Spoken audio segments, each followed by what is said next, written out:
देवळाली प्रवरा शहरामध्ये तसेच राहुरी तालुक्यात अनेक ठिकाणी बिबट्यांचा मुक्त संचार आढळून येतोय। काल रात्री 12च्या सुमारास वैभव ढूस यांनी त्यांच्या मोबाईलमध्ये बिबट्यांच्या जोडीचा जवळून व्हिडिओ बनवला।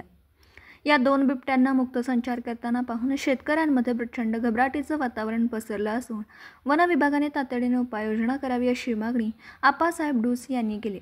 शेतकऱ्यांनी घराभोवती कुंपण घालून आपल्या मुलांना सांभाळ करण्याचं या प्रसंगी बोलताना ढूस यांनी सांगितलं। प्रतिनिधी नानासाहेब उंडे, न्यूज 14 देवळाली प्रवरा।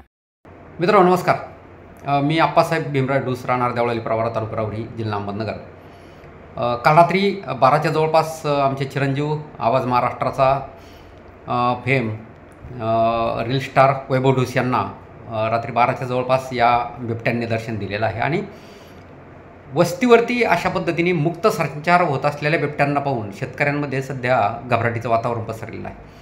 वन विभागाला या निमित्ताने आमची नम्रतेची विनंती आहे की कृपया आपण तातडीनं पिंजरे लावून या ठिकाणी या बिबट्यांचा बंदोबस्त करणं गरजेचं आहे आणि शेतकरी बांधवांनाही विनंती आहे की आपण आपल्या मुलांचा सांभाळ करण्यासाठी तातडीनं घराला असेल, शेतीला असेल, शक्यतो कुंपण करून त्याची व्यवस्था करावी। धन्यवाद।